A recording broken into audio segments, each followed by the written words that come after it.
Alberta teachers are ready to take the province to court. It was expected after teachers were legislated back to work with a rejected deal last week. Teachers and union leaders have been vocal about the government's use of the notwithstanding clause, many calling it unconstitutional. As Stephanie Thomas reports, this court filing isn't the only thing bubbling up in the labor movement. After more than a week of considering its options, the Alberta Teachers Association is challenging the provincial government in court. We realize that this is an uphill battle and that it will cost us. But what is the price of freedoms? First, an interlocutory injunction filed Thursday in Edmonton asked the court to pause Bill 2, the legislation that ended the 3-week province-wide strike. The second part of the action asks a judge to declare use of the notwithstanding clause to pass the bill improper and ultimately a violation of the charter-protected freedoms of assembly and expression. The ATA says it's received support and donations for a costly legal fight. And we will continue to accept donations from other organizations if they see it's a value for them to be involved in this fight. And we will welcome that because, like I said, this is everyone's fight. One constitutional law expert says a win would send a strong message. That these notwithstanding clauses, yes, they are legitimate in certain situations, but when they are being used illegitimately, there is a right to stand against it. The Alberta Federation of Labour says it's surveying for support for a general walkout in a text message fan-out.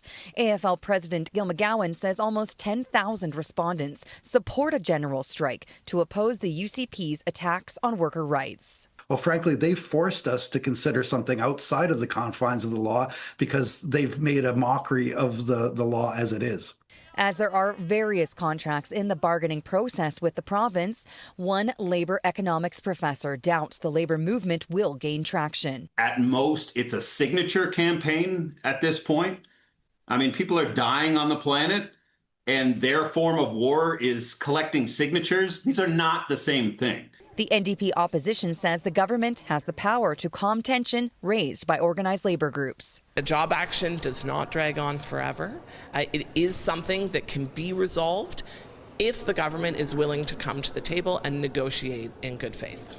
In a statement, the province says it will defend its position vigorously in court. The case will be heard on November 20th.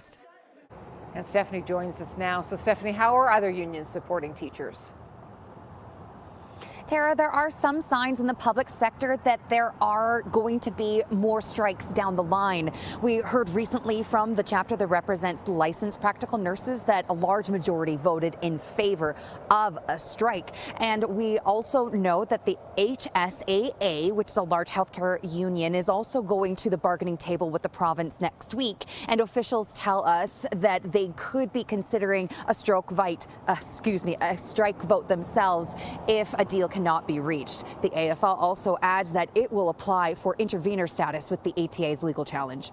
Tara. Okay, Stephanie, thank you.